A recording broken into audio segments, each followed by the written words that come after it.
وَلَنَبْلُوَنَّكُمْ بِشَيْءٍ مِّنَ الْخَوْفِ وَالْجُوعِ وَنَقْصٍ مِّنَ الْأَمْوَالِ وَالْأَنفُسِ وَالثَّمَرَاتِ، ہم ضرور آزمائیں گے دنیا کی زندگی میں تمہیں خوف کے ذریعے، بھوک کے ذریعے، جان اور مال میں نقص کے ذریعے، وَبَشِّرِ الصَّابِرِينَ، اور بشارت ہوگی صبر کرنے والوں کے لیے۔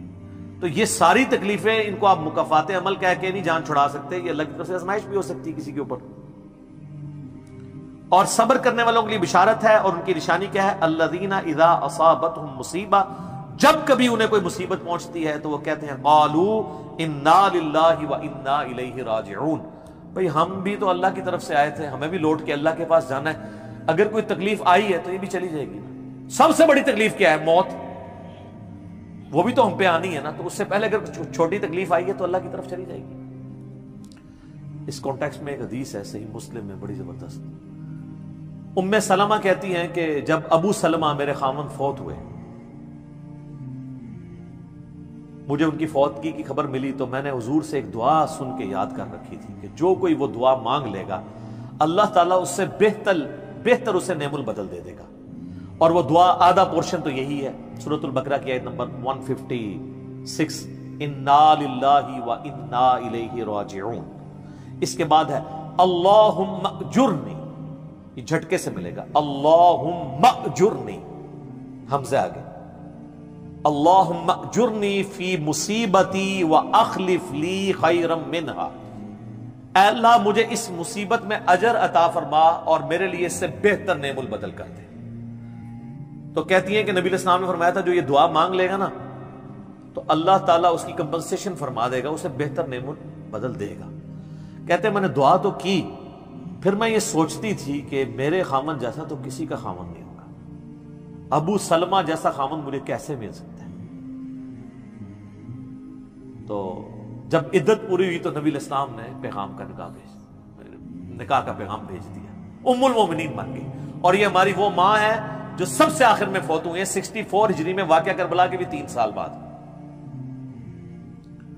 تو اس دعا کی یہ دعا یاد رکھیں، چھوٹی موٹی بھی کوئی بھی تکلیف، کوئی بچوں کو پہنچتی ہے گھر میں، کسی کو زخم لگتا ہے، ٹھوکر لگ جاتی ہے، کوئی مالی نقصان ہو جاتا ہے، فوراً یہ دعا۔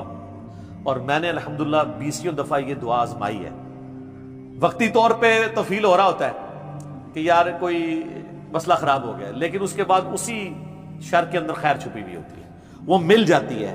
اس آپ دعا کو یاد رکھیں، اور صبح شام جو چھوٹی موٹی کوئی خبریں بھی آپ کو ملتی رہتی ہیں نا، اس کے اوپر آپ یہ دعا پڑھتے رہیں، یہ آپ کے لیے ایک بہت بڑا وظیفہ ہے انشاءاللہ تعالی۔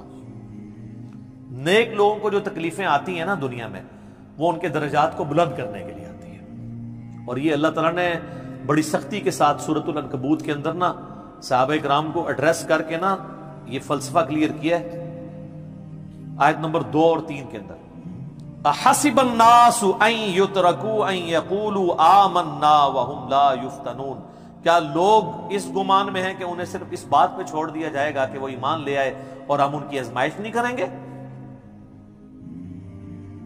وَلَقَدْ فَتَنَّ الَّذِينَ مِن قَبْلِهِمْ، بے شک ہم نے ضرور آزمایا تھا ان سے پہلے لوگوں کو، فَلَيَعْلَمَنَّ اللَّهُ الَّذِينَ صَدَقُوا وَلَيَعْلَمَنَّ الْكَاذِبِينَ، تو اللہ تعالیٰ ضرور جانچ کر رہے گا کہ کون سچے ہیں اپنے دعوے کے اندر، کس دعوے میں کہ غلامی رسول میں موت بھی قبول ہے، اور کون صرف نعرہ بازی کر رہے ہیں۔ اللہ تعالیٰ ان کو ظاہر کر کے رہے گا، جانچ کے رہے گا۔ تو یہ اللہ تعالیٰ نے اپنا اصول رکھا ہے، یونیورسل ٹروتھ ہے۔ اس کانٹیکسٹ میں صحیح بخاری میں ایک حدیث ہے، صحابہ کرام نے جب کافروں کی تکلیفوں کا ذکر کیا نا حضور سے، تو آپ نے فرمایا صبر کرو، اللہ کی قسم تم سے اگلے لوگوں کو زمین میں گاڑا جاتا تھا، سر کی مانگ پہ آرا رکھا جاتا تھا اور کہا جاتا تھا کہ اسلام چھوڑ دو، اور وہیں ان کے 2 ٹکڑے کر دیے جاتے تھے، وہ اپنے دین پہ قائم رہتے تھے۔ لوہے کی کنگیاں ان کے گوشتوں پہ پھیری جاتی تھی، حتیٰ کہ ہڈی تک پہنچ جاتی تھی، تب بھی وہ اپنے دین پر ثابت قدم رہے۔ تو نبی علیہ السلام نے اپنے صحابہ کو اگلے لوگوں کی یہ تکلیف گنوائی۔ تو اب وہ جو اتنی تکلیفیں کاٹتے رہے ہیں، وہ کوئی مکافات عمل نہیں ان کے لیے ہوا، آزمائش تو ہوئی ہے نا جی۔ تو نیک اور برے لوگوں کے اعتبار سے ڈیفرنٹ ہے، یہ ذہن میں رکھیے گا۔ بخاری اور مسلم کی متفق علیہ حدیث ہے، نبی علیہ السلام فرمایا مسلمان کو کوئی بھی تکلیف پہنچتی ہے، دکھ درد بیماری، کوئی اندیشہ کہتے ہیں ذہنی ٹینشن کو، صرف کہ یہ نہ ہو جائے، حتیٰ کہ اس کے پاؤں میں کانٹا بھی چبھ جائے، تو اللہ تعالیٰ اس کے بدلے میں اس کے گناہوں کو معاف کر دیتا ہے۔ اور مسلم شریف میں ڈیٹیل ہے کہ جب یہ سورۃ النساء کی آیت نمبر 123 نازل ہوئی نا، کہ چھوٹے سے چھوٹے اعمال کا بدلہ بھی ملے گا، چھوٹی سے چھوٹی نیکی کا بھی، تو صحابہ پریشان ہو گئے، ان کا یا رسول اللہ یہ تو سارے پکڑے جائیں گے، کس طریقے سے کوئی بندہ پرفیکٹ ہو سکتا ہے؟ تو حضور نے فرمایا پریشان ہونے کی ضرورت نہیں ہے، مسلمان کو جو دنیا میں تکلیفیں اور بیماریاں آتی ہیں نا، وہ اس کی ان غلطیوں کا کفارہ بن جاتی ہیں۔ حتیٰ کہ جامعہ ترمذی میں، ابو داؤد میں ایک حدیث ہے، نبی علیہ السلام نے فرمایا کہ دنیا میں سب سے زیادہ تکلیفیں انبیاء کو آتی ہیں، تو کیا انبیاء پہ مکافات عمل ہو رہا ہوتا ہے؟ نعوذ باللہ۔ اس کے بعد ان پہ آتی ہیں جو ان کے بعد اللہ تعالیٰ کو سب لوگوں سے بڑھ کے محبوب ہوتے ہیں۔ آپ نے صحابہ کا بھی نام نہیں لیا، فرمایا جو بھی، وہ اس زمانے میں بھی ہو سکتا ہے، آج کے زمانے میں بھی، کیونکہ بعض اصحاب تو ایسے ہیں جنہوں نے کفر کی زندگی میں بھی موج کی ہے اور اسلام کی زندگی میں موج کی ہے، وہ تکلیفوں سے گزرے ہی نہیں ہیں۔ اچھا، اور پھر فرمایا اس کے بعد وہ لوگ ہیں جو اس کے بعد اللہ کو سب سے بڑھ کر محبوب ہوتے ہیں، حتیٰ کہ انسان پہ تکلیفیں آتی رہتی ہیں اور اس کی موت کا وقت آ جاتا ہے اور اللہ تعالیٰ اسے پاک و صاف کر کے دنیا سے اٹھا لیتا ہے۔ یہ جو لوگ کہتے ہیں نا یار وہ موت کے وقت فلانے کے ساتھ، یار وہ احمد دیدہ صاحب 9 سال تک قومے میں رہے ہیں، اتنی اسلام کی انہوں نے خدمت کی، ہزاروں عیسائیوں کو مسلمان کیا، لاکھوں مسلمانوں کے ایمان کی حفاظت کا سبب اللہ نے ان کو بنایا، لیکن وہ 9 سال تک قومے کی حالت میں رہے، 1996 سے لے کے 2005 تک۔ تو کوئی کچھ کہتا تھا جی وہ عیسائی بھی ان کو کہتے تھے دیکھو جی اس کو بدوا لگ گئی اور یہ وہ ہو گیا، گستاخ ہے، یہ وہ ہے۔ تو یہ تو کوئی طریقہ نہیں ہے۔ اس طریقے سے جنید جمشید صاحب جب شہید ہوئے تو آپ دیکھ لیں ان کے مخالفین نے ان کے بارے میں کیا بات کی، اور صحابہ کرام کو تو رومن امپائر کی بیٹل فیلڈز کے اندر تیل کے کڑاؤں میں روسٹ کیا گیا ہے، تو آپ کیا کہیں گے نعوذ باللہ ان کے ساتھ یہ کچھ ہو گیا؟ ابو عبیدہ ابن جرح، معاذ ابن جبل لاڈلے ترین اصحاب ہیں، طاعون کے مرض میں شہید ہوئے ہیں، اور طاعون میں اتنے بڑے بڑے پھوڑے جسم کے اوپر نکلتے ہیں۔ آپ تو سمجھتے ہیں کہ صحابہ کرام جو ہے وہ بڑے سکون سے بیٹھتے ہوں گے اور پھر کلمہ پڑھتے ہوں گے، ساتھ ہی ایسے روح پرواز کر جاتی ہوگی۔ حضرت حمزہ ابن عبد المطلب کا مسلح ہوا ہے، سید الشہداء ہیں۔ حضرت حسین علیہ السلام کے ساتھ جو کچھ کربلا میں ہوا ہے، تو نیک بندوں اور عام بندوں کے اعتبار سے اس کا حکم ڈیفرنٹ ہے۔ نیک بندوں کے درجات بلند ہوتے ہیں۔ حسین ابن علی سے اتنی بڑی قربانی نے اللہ نے لی کہ قیامت والے دن ان کو جنتی نوجوانوں کا جو سردار ہونا ہے اس کو جسٹیفائی کیا جائے کہ آؤ جی حسین جیسی ہے کسی قربانی، بنا دینا سردار، آ جاؤ لے کے آؤ۔ کوئی کھڑا ہو سکتا ہے؟ ابھی تک 1500 سال میں تو نہیں کوئی دعویٰ کرے گا کھڑا ہونے کا۔ تو اللہ تعالیٰ نیکیوں کو جسٹیفائی بھی کرواتا ہے، وہ مکافات عمل نہیں ہو رہا ہوتا۔ نیک لوگوں کے لیے ڈیفرنٹ ہے، ان کے درجات بلند ہوتے ہیں، اور باقی عام لوگوں کے لیے یہ ہے کہ ان کے لیے بھی آپ نہیں کہیں گے کہ ان پہ عذاب ہے، یا اللہ کی طرف پلٹنے کا ذریعہ ہے، یا ان کے گناہوں کا کفارہ ہے۔ یہ آپ نے کسی پہ نہیں کہنا اس کے اوپر لعنت پڑ گئی، اس کے اوپر یہ ہو گیا، اس کے اوپر یہ ہو گیا، یہ آپ کو کسی نے رائٹ نہیں دیا۔ یہ بہت بڑا ظلم ہے۔ ایک طرح کے معاملات ہوئے ہوتے ہیں دونوں کے ساتھ۔ اب آپ دیکھ لیں سنیوں میں سے کوئی جیل میں جاتا ہے تو شیعہ کہتے ہیں دیکھا جی مکافات عمل ہے، شیعہ میں سے کوئی جاتا ہے سنی کہتے ہیں مکافات عمل ہے۔ تو یہ آپ جو مرضی، اور اپنوں کے لیے کہتے ہیں آزمائش ہے۔ تو یہ آج کی ڈیٹ میں آپ نے سب کے لیے آزمائش ہی کہنا ہے، ورنہ یہ مسئلہ بالکل خراب ہو جائے گا۔ اللہ ہی اللہ جی، اللہ تعالیٰ سے خیر مانگنا چاہیے، اللہ تعالیٰ کی طرف رجوع لانا چاہیے۔ اس حوالے سے بخاری اور مسلم دونوں میں حدیث ہے، میں اب آپ کو تھوڑے وظیفے بھی بتا دوں نا۔ ظاہر آزمائشیں تو ہر بندے پہ آتی ہیں، اللہ کی طرف رجوع بھی لانا چاہیے۔ ان آزمائشوں سے نکلنے کا طریقہ کیا ہے؟ بخاری اور مسلم دونوں میں حدیث ہے، نبی صلی اللہ علیہ وآلہ وسلم کے بارے میں انس بن مالک کہتے ہیں کہ نبی علیہ السلام کی اکثر دعا یہی ہوا کرتی تھی، اللہم ربنا آتنا فی الدنیا حسنہ وفی الآخرۃ حسنۃ وقنا عذاب النار آمین۔ یہ بخاری مسلم میں بھی ہے، سورۃ البقرہ کی آیت نمبر 201 ہے۔ اے اللہ ہمیں دنیا میں بھی بھلائیاں عطا فرما اور آخرت میں بھی بھلائیاں عطا فرما، اور آخرت کی سب سے بڑی بھلائی بھی ساتھ مانگ لی، وقنا عذاب النار، آگ کے عذاب سے ہمیں بچا لے، آمین۔ یہ اکثر آپ کی دعا ہوتی تھی. اس کانٹیکٹ میں ایک حدیث ہے بڑی انٹرسٹنگ صحیح مسلم میں. ایک صحابی بیمار ہوئے حتیٰ کہ بالکل ہڈیوں کا پنجر بن گئے, اور صحابہ کہتے ہیں چڑیا کی طرح ان کی جان ہو گئی. نبی علیہ السلام ان کی عیادت کے لیے گئے. آپ نے جب دیکھا آپ فرمایا تو اللہ سے کیا مانگتا ہے؟ چنگا بندہ ٹردا پھرتا بندہ ایڈا منجی دے پہ گیا اور بالکل ڈھانچہ پنجر بن گیا ہڈیوں کا. اس نے کہا یا رسول اللہ میں اللہ تعالیٰ سے یہ دعا کرتا ہوں کہ اے اللہ جو تو نے مجھے آخرت میں عذاب دینا ہے نا دنیا میں ہی دے دے. آخرت کا عذاب تو بہت سخت ہے, تو مجھے دنیا میں ہی وہ عذاب دے دے. نبی علیہ السلام نے سبحان اللہ, کیا تم دنیا میں بھی اللہ کی تکلیف برداشت کر سکتے ہو؟ اوے تجھے تو چاہیے تھا تو کہتا اللہم ربنا آتنا فی الدنیا حسنہ وفی الآخرۃ حسنۃ وقنا عذاب النار. یعنی آپ اللہ تعالیٰ کو معاذ اللہ کو فنیٹک سمجھتے ہیں کہ آپ کہیں گے جی اس نے عذاب تو ضرور دینا تو مجھے ادھر دے دے. اور یار اللہ سے اچھا ہی گمان رکھو. بخاری مسلم دونوں میں حدیث ہے, میں اپنے بندے کے گمان کے قریب ہوں جیسا میرے بارے میں گمان رکھے, بشرطے کہ کرتوت بھی ٹھیک کرے. تو سر ہم تو یہ کہتے ہیں یا اللہ ہم نہ تیری آزمائش کے قابل ہیں نہ تیرے عذاب کے قابل ہیں, ہمیں بلا حساب و کتاب ہی جنت میں داخل فرما دے, آمین.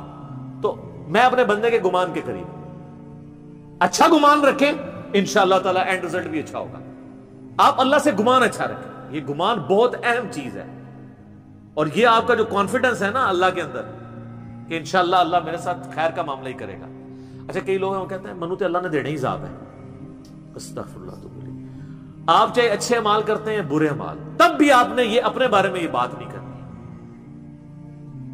یہ تو اور کسی کے بارے میں تو آپ نے سوچنا بھی نہیں سر, وہ تو کہانی ختم. وہ تو صحیح مسلم میں حدیث ہے نا, ایک شخص نے قسم اٹھا کے کہہ دیا تھا کہ اللہ تعالیٰ اس کو کبھی معاف نہیں کرے گا. وہ بڑا گنہگار شخص تھا. اللہ کی بارگاہ میں پہنچے, اللہ نے فرمایا تو نے میرے بھی آپ پہ کیسے قسم کھا دی؟ جا میں نے اس کو معاف کیا, تجھے دوزخ میں پھینکا. لا يسأل عما يفعل وهم يسألون, سورۃ الانبیاء کی آیت ہے. اللہ کو کوئی نہیں پوچھ سکتا اس نے یہ کیوں کیا, وہ سب کو پوچھ سکتا ہے کہ انہوں نے یہ کیوں کیا. یہ اللہ تعالیٰ کے بارے میں ناشکری پھیلانا سورہ الزمر میں ہے, لا تقنطوا من رحمت اللہ, اللہ تعالیٰ کے بارے میں مایوسی عوام کے اندر پھیلانا. لیکن اس کا دوسرا پہلو بھی غلط ہے کہ آپ رحمت کی آیتیں پڑھ کے تو لوگوں کے کام چوک کے رکھو, وہ بھی دوسری ایکسٹریم ہے, وہ بھی نہیں ہونی چاہیے. رحمت سے دھوکہ بھی نہیں کھانا, ہاں اعمال پورے کرنے ہیں اور پھر اللہ سے امید بھی رکھنی ہے. جو سیدنا ابوبکر نے حضرت عمر کو وصیت کرتے ہوئے کیا کہا تھا, کیا عمر جب تو جنتیوں کی طرف دیکھے نا تو دعا کرنا کہ میں بھی ان میں شامل ہو جاؤں, اور جب بھی تو جہنمیوں کا ذکر لائے تو اللہ صلی اللہ علیہ وسلم سے پناہ مانگنا کہ کہیں میں ان میں شامل نہ ہوں. انہوں نے اتنی آگے سے کہا کہ میں عشرہ مبشر ہوں. ٹھیک ہے, یہ معاملہ بہت سینسٹیو ہے. جن کو اللہ کا تعارف ہے نا تو وہ ان کی زندگی بڑے ڈر ڈر کے گزرتی ہے. تو یہ حدیث میں نے اس لیے بتا دی. ایک اور ذریعہ ہے ان آزمائشوں سے نکلنے کا. صحیح بخاری اور مسلم دونوں میں حدیث ہے, جس کی یہ خواہش ہے کہ اللہ اس کی عمر دراز کر دے اور اس کے رزق میں کشادگی دے دے. رزق میں دنیا کی ہر نعمت شامل ہے. ہم تو دولت ہی سمجھتے ہیں نا, اچھی صحت بھی رزق ہے, اچھی اولاد بھی رزق ہے, اچھی صحت بھی رزق ہے, مال کی فراوانی بشرطے کہ وہ فطرے میں نہ ڈال دے وہ بھی رزق ہے. ہر چیز دنیا میں جتنی بھی اہمیت ہے کی چیزیں جو ہم سمجھتے ہیں. تو بخاری اور مسلم دونوں میں الفاظ ہیں, جس کی یہ خواہش ہے اس کی عمر دراز ہو جائے اور اس کے رزق میں کشادگی ہو تو اپنے رشتہ داروں کے ساتھ حسن سلوک کرے. یہ ہے جناب وہ کام کرنے کا. حسن سلوک خالی ان کو تسلیاں نہیں دینا. ظاہر ہے قرآن اور حدیث میں جب رشتہ داروں سے صلہ رحمی کا ذکر آتا ہے تو یہ ہے کہ ان کے ساتھ قطع تعلق ہی نہیں کرنی, دوسرا ان کی فائنینشیل سپورٹ کرنی ہے. اس لیے آپ دیکھیں سب سے زیادہ حقدار زکوٰۃ کے صدقات کے آپ کے بہن بھائی ہیں, سب سے قریبی رشتہ ہوا ہے, اس کے بعد کوئی اور حقدار. باقی اس پہ تو امت کا اجماع ہے کہ جو صدقات اللہ کی راہ میں آپ کرتے ہیں اس سے اللہ تعالیٰ تکلیف ٹالتا ہے. منت سے نہیں ٹلتی. بخاری مسلم میں حدیث ہے کہ منت سے کنجوس کا مال ہی نکلتا ہے, تکلیف نہیں ٹلتی. لاجیکل ہے. منت تو یہ کہ یا اللہ پہلے کر تو میں کراں گا, اور صدقے میں کیا ہے, یا اللہ میں نے تیری طرف سے تیری راہ میں یہ صدقہ کیا اور میں اس نیک عمل کا وسیلہ تجھے پیش کرتا ہوں, میرا مسئلہ حل کر دے. جو بخاری مسلم میں حدیث ہے, 3 لوگ غار میں پھنس گئے تھے, انہوں نے اپنے پرانے اعمال کا واسطہ پیش کیا تھا. یہ نہیں تھا کہ یا اللہ ایک بار کاٹ دیتے سی کرا کے پھر کون سی نکلنا. انہوں نے اپنے پرانے کیے ہوئے اعمال کا وسیلہ اللہ کے حضور پیش کیا. جو قرآن میں بھی ہے وَاسْتَعِينُوا بِالصَّبْرِ وَالصَّلَاةِ، صبر اور نماز کے ذریعے اللہ کی مدد چاہو، جس سے وہ کہتے ہیں جی اس سے غیر اللہ کی مدد ثابت ہوتی ہے، تو کوئی کہتا ہے المدد یا صبر، المدد یا نماز، وہ اس کا مطلب ہے صبر اور نماز سے اللہ کی مدد، کیونکہ آگے آتا ہے ان اللہ مع الصابرین، بے شک اللہ تعالیٰ صبر کرنے والوں کے ساتھ ہے۔ تو نیک اعمال کا وسیلہ آپ اللہ کے حضور پیش کریں، تو صدقہ اور خیرات کرنا یہ اللہ تعالیٰ کی طرف سے آئی ہوئی تکالیف کو، بلاؤں کو ٹال دیتا ہے۔ تو یہ میں نے آپ کو ایک دعائیں، اذکار اور پھر اعمال بھی بتا دیے۔ آخر میں دو دعائیں میں وہ جو بیان کی تھی ان کو ریپیٹ کر دیتا ہوں۔ ایک پریونٹیو دعا ہے، یہ دو علاج ہوتے ہیں نا، پریونٹیو اور کیوریٹیو۔ پریونٹیو علاج یہ ہوتا ہے کہ بیماری ہونے سے پہلے علاج کیا جائے، جیسے ویکسین ہے، آج کل وہ کہہ رہے ہیں کورونا کی ویکسین بن گئی ہے کہ وہ لگوا لیں تو تکلیف ہوئی نہ۔ ایک ہوتا ہے کیوریٹیو علاج کہ بیماری ہو گئی ہے تو اب علاج کیسے کرنا ہے۔ تو پریونٹیو علاج جو دعائیں ہیں نا وہ ہے اللہم ربنا آتنا فی الدنیا حسنہ وفی الآخرۃ حسنۃ وقنا عذاب النار۔ ہر نماز کے تشہد میں اسے مانگے، ٹھیک ہے، بلکہ سجدے میں مانگے۔ صحیح مسلم میں حدیث ہے کہ سجدے میں تم اپنے رب کے سب سے زیادہ قریب ہوتے ہو، خوب دعائیں مانگا کرو۔ سجدے میں بھی آپ یہ دعا مانگ سکتے ہیں، تشہد میں تو مانگے ہی مانگے، وہ بخاری مسلم میں حدیث ہے درود شریف کے بعد جو چاہو اپنے رب سے مانگو، وہ تو قبولیت کی ایک جگہ ہے۔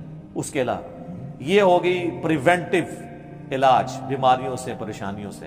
جتنے سنت اذکار ہیں، بسم اللہ الذی لا یضر یا اعوذ بکلمات اللہ التامات من شر ما خلق، یہ ساری کی ساری چیزیں اللہ تعالیٰ کی طرف سے سنت اذکار ہیں۔ لیکن یہ یاد رکھیے گا یہ ناگہانی آفات کے لیے ہیں، یہ نہیں ہے کہ بسم اللہ پڑھ کے ساکٹ میں انگلی دے دے یا بسم اللہ الذی لا یضر پڑھ کے تو کوبرے سے کھیلنا شروع کر دے، نہیں، وہ پھر آپ اپنے اوپر تقدیر خود غالب کروا رہے ہیں، پھر یہ اذکار نہیں اثر کریں گے۔ یہ ناگہانی آفات کے لیے، جب کوئی شخص اپنے اوپر خود تقدیر غالب کر لیتا ہے نا پھر وظائف ہو جاتے ہیں سائڈ کے اوپر، یہ ذہن میں رکھیے گا۔ پھر بھی جو تکلیفیں آنی ہے نا وہ تو آنی ہے اللہ کی طرف سے آزمائش والی، وہ تو ہمیں یہی ایٹیچیوڈ ہے کہ ہم اللہ تعالیٰ کی طرف رجوع لائیں، اور وہی ہے کیوریٹیو علاج کہ جب کسی پہ تکلیف آ جائے تو اب کیا کرنا ہے، اس نے کہنا ہے انا للہ و انا الیہ راجعون اللہم اجرنی فی مصیبتی و اخلف لی خیرا منہا۔